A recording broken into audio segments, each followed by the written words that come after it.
Did you go? Did you have to leave? No, we didn't have to. We're fortunate to live by the Ronald Reagan Library, so when Oh, the fires come up over there, they bring out the Blackhawks, So we're pretty oh, safe. they're trying to save the library. Yeah, Wow. especially because they have his Air Force One out the back Oh, of the really? library. Like it's in glass, but Wow. yeah, so they try to protect it at all costs. Yeah. Yeah. I bet that's expensive. Okay, Meg, I'm trying to see, do I have to click on anything? No, I think we're live. If anyone's in watching from our event page, I'd love to just get a little hello to know everyone's seeing in there. Oh, we got someone from Madison jumping in. All right. Um, we were just talking with Kristen about, she lives in California, so about all the fires out there, which is scary, Yeah. scary stuff. Yeah, Um, scary. But we're going to talk about more fun topics today, like health and wealth. So Yeah. that is why you're here, and we're very excited to have you on to talk about health and wealth. And I was just talking to you. Kristen owns Moxie Financial. You created the company. You've had it for over 10 years now, which is amazing. It is Small Business Month, and so we, shout out to your small business, which is Yeah. definitely growing, and having it for 10 years is quite an accomplishment. Yeah. Yeah, so we're going to wait a couple minutes to get everyone to jump on, and then we will dive in. So if everyone wants to jump in and tell us where they're coming from today, or if they have any questions for Kristen, we're here and we're excited. Yeah. I was really looking forward to this one, Kristen, because like Maggie was saying earlier when we were chatting beforehand, there are so many alignments with health and wealth, right? It's kind of like our behaviors in one area. Oh, It's Dina. hi, Dina.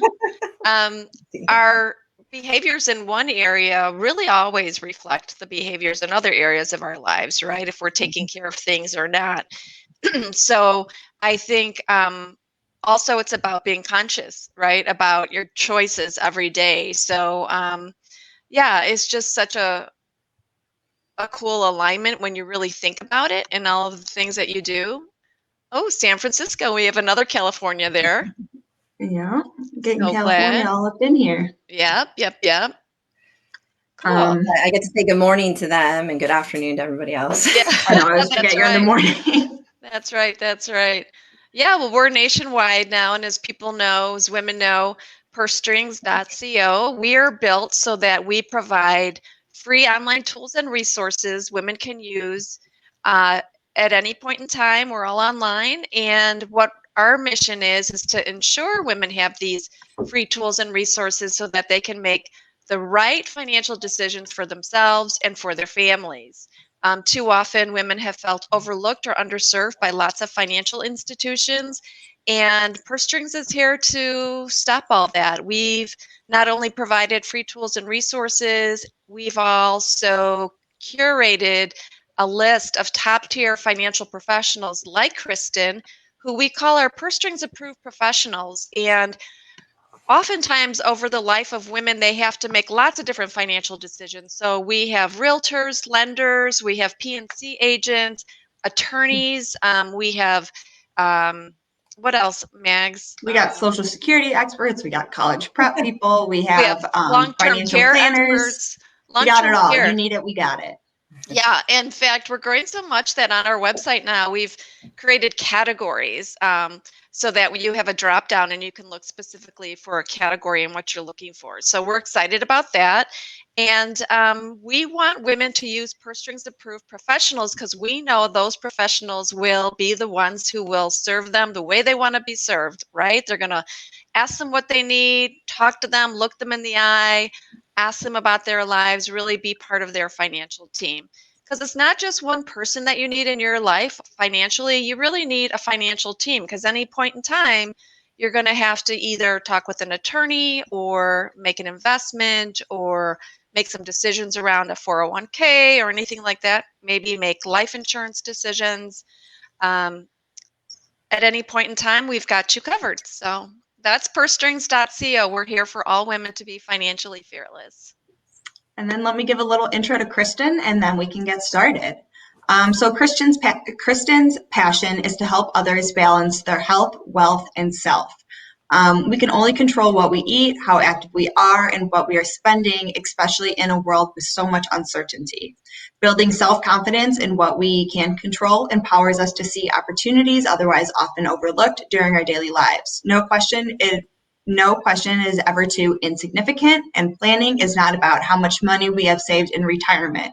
It is about what life decisions are made along the way. Having a plan is great. However, real-time financial planning, supported by a diverse team of specialists who care, make it achievable, just like Dr. Barb was saying. Yeah. So Kristen, we are so happy to have you here today. And before I give you the floor, I just want everyone tuning in to know to comment in any questions, and we'll get those covered for you. So I'll give you the floor. Hi, everyone. I'd like to welcome you to this session. And I want to start off by, if Maggie, you can put up the slide, because I do have to have those disclosures up there before I start. The second slide for me.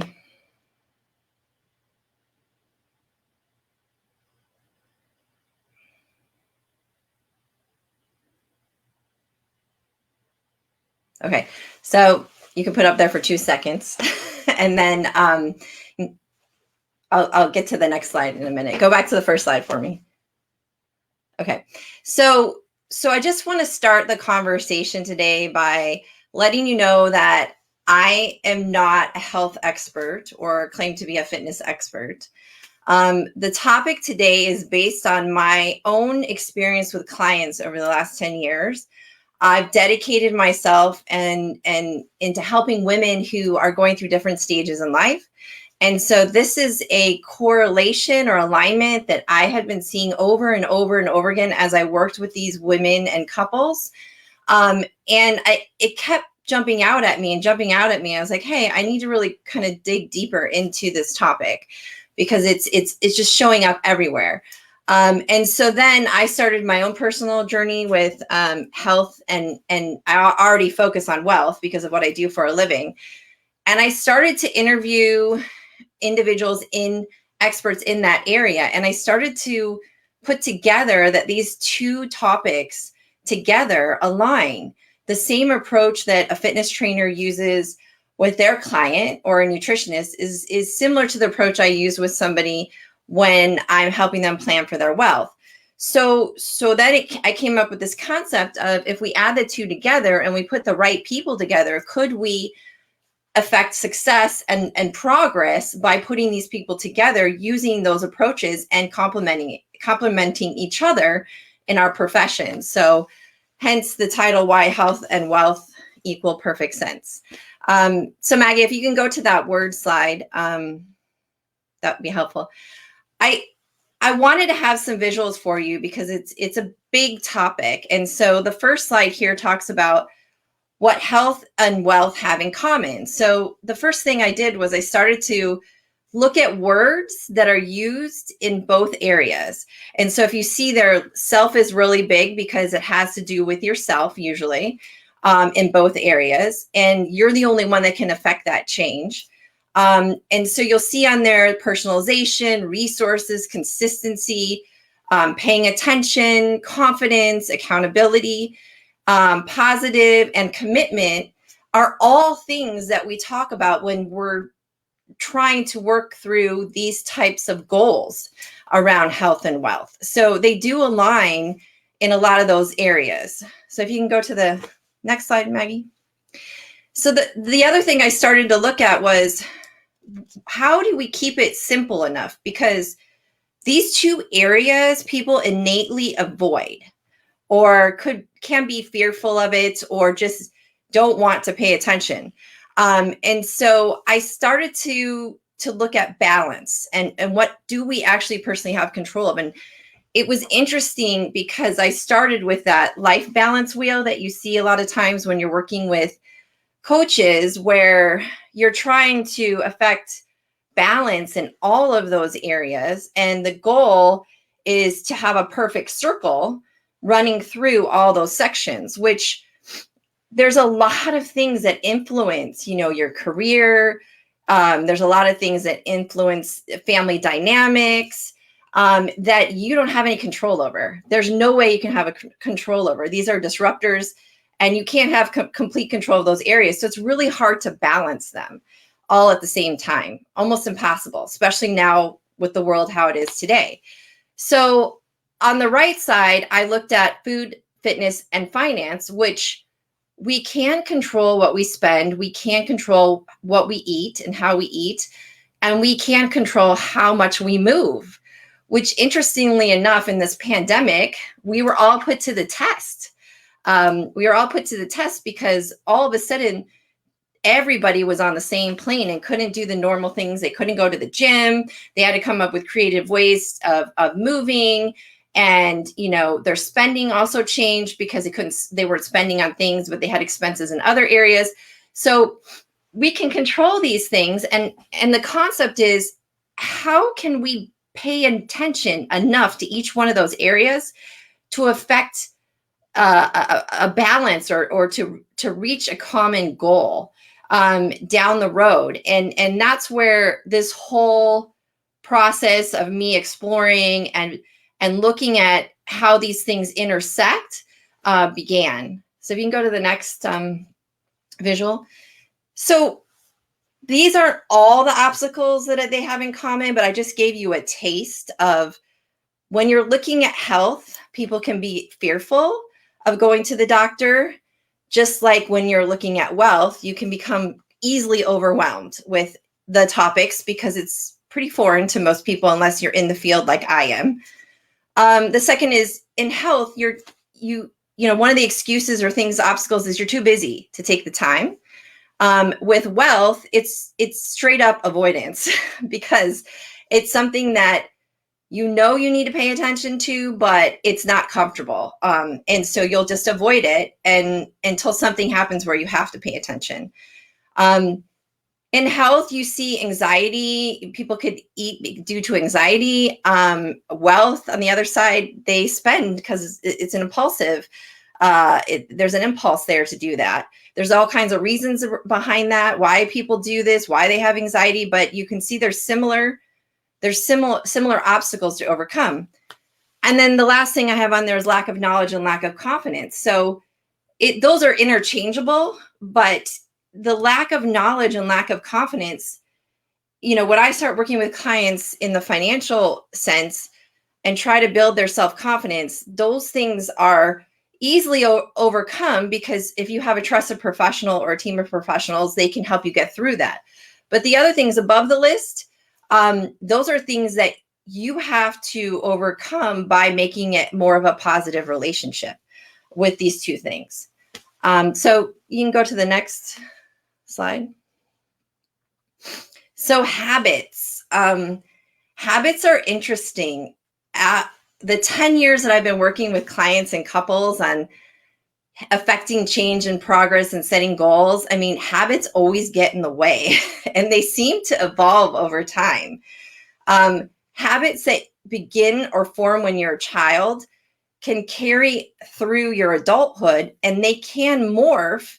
But a lot of times as you age and you get to that point in time when you're heading into retirement, those childhood habits or habits that you have with money or wellness kind of come to the surface stronger because now you are reevaluating everything. And sometimes what happens, and I see this in a lot of couples, is that's when you really see the difference in their relationship with money and health is at that time. And it does, when you're under that stress of knowing you don't have a lot of time to make that progress, and you really need to pay attention, it can cause some pretty significant conflict if those habits aren't acknowledged and you don't communicate with each other on why you feel this way. It's a bit of therapy in a sense. And when I, as an advisor or like a fitness coach, when we're trying to affect change or habit change, you have to have a mindset shift. And unless those habits are acknowledged and it's put into a positive environment where you're given tools and tips and resources to overcome those habits so that you can have that mindset shift, it's almost impossible to keep that shift long term. And so when you're working with somebody in wellness, or you're working with somebody with, wealth or money, making that habit change takes a while, because there's a lot of things that have to come to the surface, and they align together. So the theory here is, if you have the right team to go through those habits from the wealth side and the wellness side, then you should be able to affect stronger change and be able to hold it long term. It doesn't matter. And what I've learned too is, in either one of these areas, even the smallest changes, if you can hold those small habit changes for a longer period of time, then you're more likely to stick with them. And that has to happen and be celebrated, no matter how small it is, because it needs to be a positive experience. The minute it becomes a negative experience with myself or the fitness trainer, you're just gonna quit, which I think many of us have been there, where we try to affect change in our health, and we do some pretty extreme measures or things that are just don't align with our initial habits, and we just tap out, or we don't continue. So the goal is to make those small progress, to make it into a long-term achievement. The interesting thing is, when I started looking at these habits, I had a really interesting conversation with a therapist who referred me clients all the time. And we had a client that she had worked with for 20 something years. And she got permission from the client to speak with me. And we had a discussion, and what I was seeing in the budget, like the habits they had in spending and what they were spending their money on and focusing their time on, she had no idea in the therapy sessions that these things were going on. Because innately, when you're in there in therapy, you're telling the therapist why you think you're having issues, but they don't really see your daily life, what your habits are, what your relationship is with money and your health, and they're not seeing that side of the equation. I was amazed about how much, when I looked at someone's actual budget, how much I could learn and share with the therapist to try and to make that change even stronger with her help, because there's certain roles that with the therapist play, and there's a certain role that I play. And when we work together, we can affect bigger progress. So that's an interesting dynamic with breaking down your budget and handing it over to your therapist, which I never thought would be something I would do in my career, but it seems to work fairly well. Go to the next slide, Maggie. All right, so the decision making. So Barb was talking about, and my intro talks about decision making. It's a huge process. And no matter how small the decision is to how big the decision is, you may be making a decision now that could be something you would decide totally different if you knew the 10 things that were going to happen in the next year. So I basically try to keep it as simple as possible when I talk to my clients. Is, the old saying that says saying yes to one thing means saying no to something else. If you stay true to this, then you will be okay when the 10 other things happen during that year, because you've stayed true to this, and you'll be able to weather those disruptions and those challenges. If you talk to a trainer, a fitness trainer, or a nutritionist, they have the same process. If you say yes to actually something you eat, but you're going to have to, and you take a little bit of a luxury and add something to your diet, you're probably going to have to say no on the other side of the coin. Same with the fitness training. If you have a certain amount of time you're supposed to move, but you skip a day, you may have to say no to something else. So it's the same type of messaging across all of it, which shocked me until I started to explore it further. Go ahead and go to the next. So on top of that golden rule that I just showed you, whenever you make a decision, there's always emotional wealth. Okay. So this is something that goes across both areas as well. So when you make a decision about your health or your financial self, there's always an emotional component to that decision. So like, for example, if I have a client who chooses to move out of state to be closer to family, but on paper or financially, it's not the best ideal situation for her in retirement, the emotional wealth of her being near family long term actually outweighs those numbers I see on the page 9 times out of 10. Because as that person ages and they have their family close by, there's other things down the road that will help them more than just the numbers I see on the page. So that's also a question you have to ask yourself in both these areas.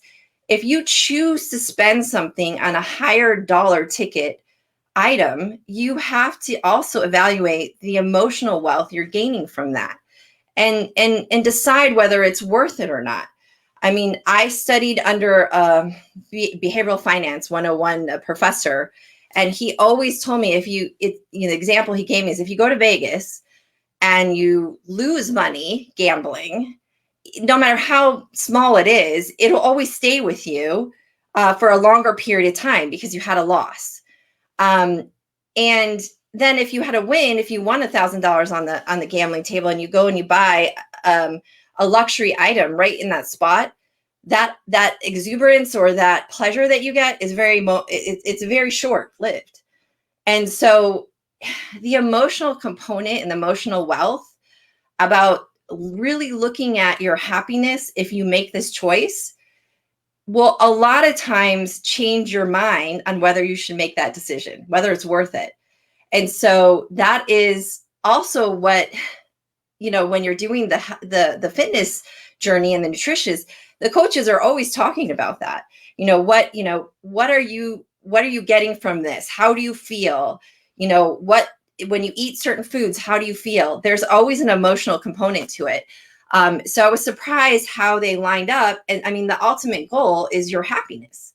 And if you truly are able to gain that happiness through this process, in the long run, no matter how much money you've saved for retirement, you will be better off because you made those decisions looking at all these aspects. You can go to the next slide. So where I landed after going through this whole process is, and I'll be honest with you, when I started to think about how I could do this in my field of financial, because we're heavily regulated, it's not something that is already set up that you can bring in these other professionals that are not necessarily financially related into your practice to help clients.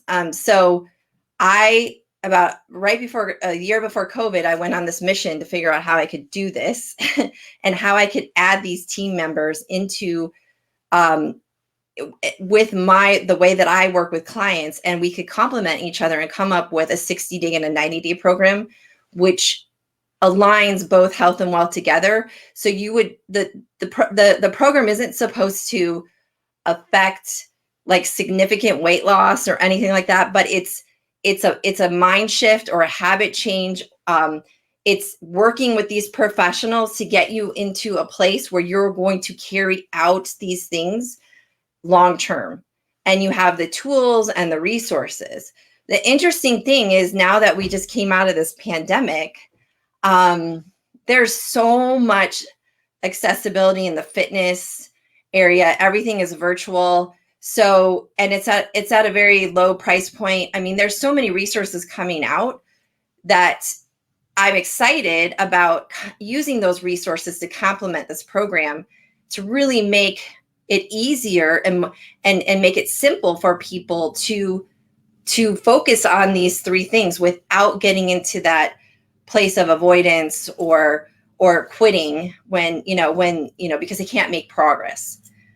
So these are the experts that I've added to my team, and we actually just added the fourth, which is a mental health support group. So I have 2 licensed therapists that will run a support group alongside the other professionals.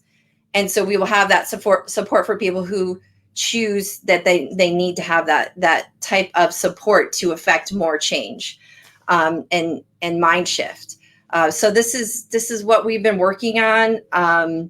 I would love if you guys have questions and comments, feedback for me. We could open it up to questions. I think that's the end of my slides.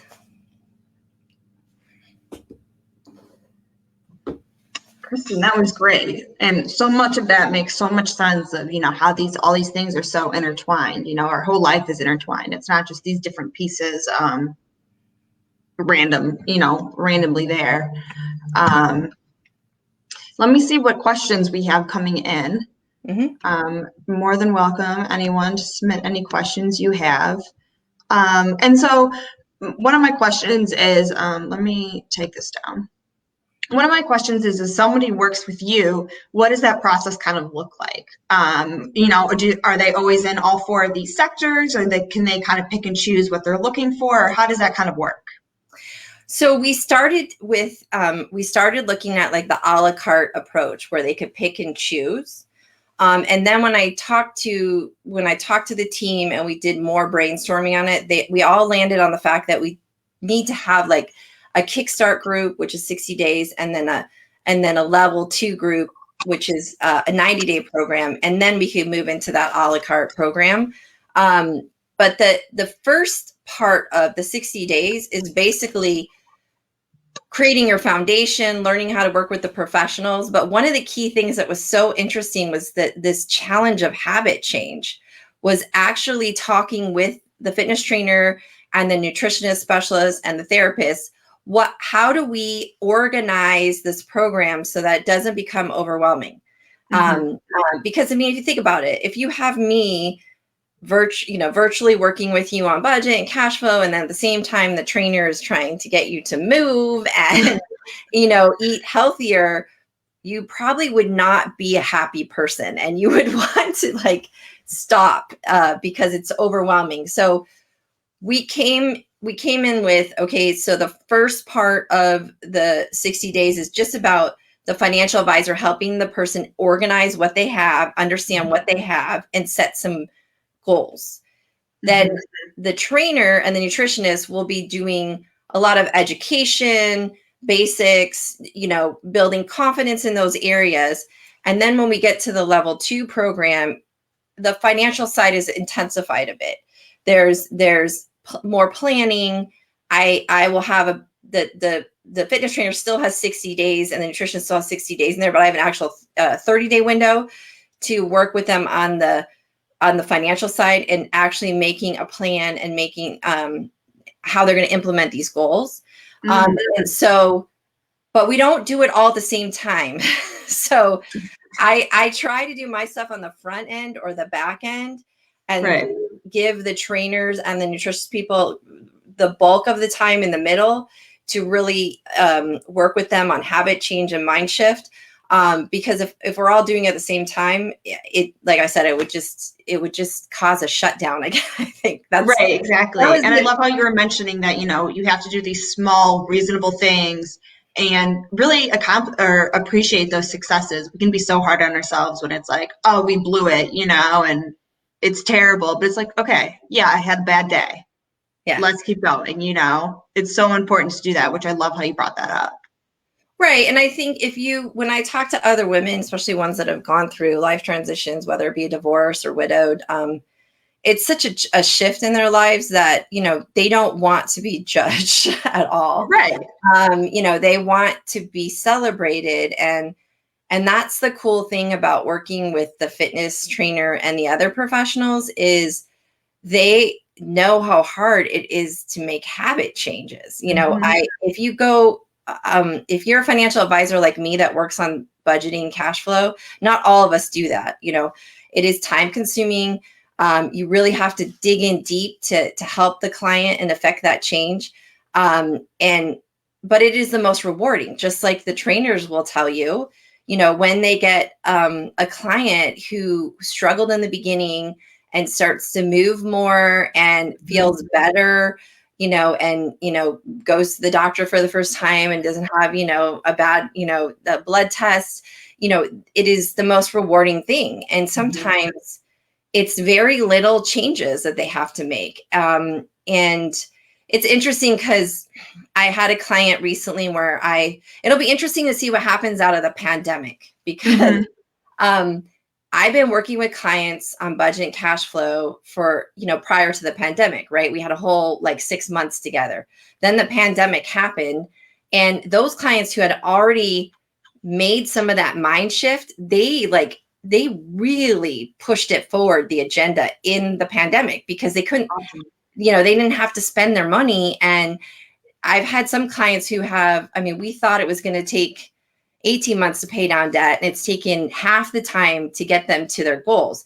So for me, seeing that type of progress is rewarding, but even so for them. And so I firmly believe coming out of the pandemic, they're going to keep going at it, because they've seen how rewarding it is, versus someone who everything shut down and they couldn't, they couldn't spend. They might just go crazy when they come out of the pandemic and just start spending like crazy. So it depends on their relationship. Same thing with fitness. If you, some people got really, really fit in the pandemic, and they, had so much extra time because they were at home and they were really disciplined. And some people went the complete opposite. They thrive in a gym environment with classes, and so doing it at home is not something that they wanted to do. And so getting back on that horse is it's so interesting how we all kind of got a pause button, and then now it's a reset button. And what is everybody going to do with that? And how are you going to, and that's why this program that I've been talking about, and it's been in my head for so long, is I think pretty significant, because, if you have the right people around you and resources, you should be able to hit those goals and keep them long-term and do it yourself. That's awesome. That's awesome. Yeah, definitely. Deborah is asking, do you have any favorite apps for budgeting, tracking expenses, or anything else that you recommend? Yeah, so it's interesting. We're right on the cusp of, if you look at the apps that are coming out right now, there's 1,000 of them. I've gone through and I've tried all my own as well. There's thousands. Yeah. So I was actually just on evaluating some apps, and I was blown away because of this fintech technology push. There are apps out there that can, the one that I was most intrigued about was it organizes your subscriptions. So it's just in beta right now, but there's several of them. But like your Netflix, because everyone has Hulu, Netflix, Amazon, all these things, and they all time out at different times, and you don't realize how much money you're spending on there. So I guess there's apps now that you can put all that information in there, and you can track it and make sure that you're not paying for a subscription that you're not using. So I thought that was interesting. But really, the apps are there to help you. If you don't understand what drives you to stay with it, the app isn't going to work. So once you figure out what drives you, because it's a personal way, like trainers tell me, and nutritionists, what works with one client doesn't work with the other client. Same with me. What works with one client may not work with the other client. So that's the beauty of working with people that understand or can figure that out. Then they can give you those apps. But I usually tell people, start with your online banking. And those have really expanded. Your online banking ones, I go on mine and it's already gives me the wheel divided out of what I spent. You don't have to upload it to anything. Yeah. So if you look on your online banking, some of them have made some significant changes you probably don't even know about. They have reports you can pull off easily. If you want to start seeing exactly paying attention or trying to pay attention to what you're doing, I would start there. because that's free and it's already at your fingertips. Because if you start to add all these apps, you're just going to get app to death and not use them appropriately. Right. And frustration will fall in. That's the thing. You can't let the frustration fall in. Just like when you're working out or trying to affect change in your nutrition, the frustration sets in, you're out. So, so keep it simple. Start there. And a lot of times what I tell clients is the biggest key is to pay attention to it in a frequency that makes sense to you. So some clients will look at their budget, weekly. Some clients will do a semi in the middle of the month, the end of the month check-in. And, that's the same thing with exercising. Some clients will exercise every day. Some clients will exercise every other day. Some clients will diet or change their, the way they eat from week to week. So it's a personal combination of that. But my advice to you is once you figure out what you're spending, pick no more than 3 areas, ideally only 1 to 2 areas that you want to focus on. So like if you focus on eating out and you say to yourself, I don't want to spend $800 a month anymore on eating out. I want to spend $500. Just stay there and try to affect the change in that one area.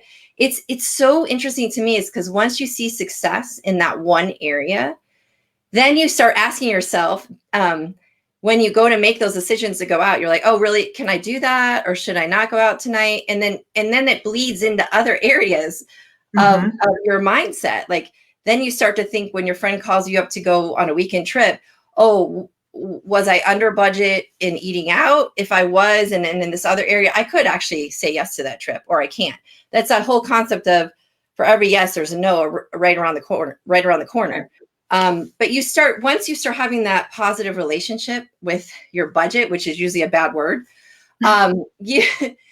it's not scary anymore. It's not, it's not something that you avoid. It's not something that you shut down on. It becomes something that you look forward to. Definitely. It's really empowering. And I mean, even in like business and stuff, it's always like know your why and have your why and what drives you and like why you really want to save this money, not just to be like rich, but like I want it so I can take me and all my kids to go to Disney and have like that family trip or whatever, very specific, which is great. Definitely. Well, it will be interesting when we come out of the pandemic because people will have different values for things, right? And I did a little bit of research before this call because all of this is basically through my experience and my journey with other clients. But there's studies out there that show that if you make less income, your health is usually not so good. Like you have other issues because your income. But there's a tipping point when on the other side, when you have more income and more materialism in your life, it becomes more complex. And then you have stress and then your health suffers because of that. So the interesting thing is, how do you get to that happy place? How do you get to that middle? And it's really about what fits for you and how you can what can you really control? I mean, there's not a lot of things you can say in life we can control right now. Kristen, I love this. I love everything you had to say. And I think you're really a visionary in this area where you're really entwining or interweaving these two really major focuses. And I think they're two focuses that women have a lot, right? I mean, we're always talking about our weight, our health, the latest fad or whatever, but now we need to start incorporating the alignment with our money and our financial decisions. What is your typical client that comes to a group like this? Like, who is that person? These are people that are, the first level the group that we run is, for beginners, complete beginners. Like the trainers have been told, when they start out with the fitness training and the messaging, that it has to be at a level that's digestible, positive. And so the typical client that comes in is, they're really struggling with their finances. They feel like they're not making progress, or they need to start, like, get on that horse. And then it's coupled by those habits is coupled by their fitness and their health, and they're recognizing that, they need to start somewhere, and they don't know where to go, because especially now with what's going on, they feel like they don't have enough money to go to a financial advisor, right? Because they're all about investing. Not all of us. I mean, that's why it's great to be independent, because that's not where I choose to practice. But I mean, a lot of people have misconception about that area. And so it's just to get them to start. Like these people have realized that the clients that come to us have realized that they need to start this, and it's time. And the changes do happen with the right people around them. And it's something that it's a choice, but it's usually because they've either had something happen, or they have realized that it's time. They just can't do this anymore. Yeah, they're ready. They're ready. And it takes a lot of courage, I think, too, to step into a group like this and say, I need to really address these issues. I mean, you have to be very brave. And I love the fact that you have all these experts in these different kind of focus groups around finance, around wealth, around nutrition, and the mental kind of capacity to manage all that and bring that in. So I think everything you're doing is fabulous. I really want to make sure we're learning more over and over about what the outcomes are on all of these groups, and how maybe you could build this, model out for other groups as well, because I think it's great, especially coming out of pandemic. I think people are more aware of lots of things, especially the fact that they were not financially fearless, and that they really need to be. So thank you so much for your time today. It's really, really terrific. You're welcome. Thanks for having me. And I want to wish Happy Mother's Day to all those moms out this weekend. Yeah. Go moms. Yeah, go moms. Moms are great. They are pretty awesome. Yeah. So happy Mother's Day to all the moms out there too as well. That's great. So thank you, Kristen, for coming on today. This is great information, and it's all recorded in case anyone needs to send this to a girlfriend or an aunt or a cousin, just to share this great information. You can always reach Kristen at Financial Moxie, or Kristen at financialmoxie.com. She's also one of our Purse Strings approved providers, so she's on our Purse Strings page at pursestrings.co. So thank you again, Kristen, and we'll see everyone again here next week, same time, same place. And so that was great. Awesome. Yeah. Thank you. Thanks, Kristen. Thank you. Thank you, Bye, everyone. everyone. Have a good day. Bye. Have a good day.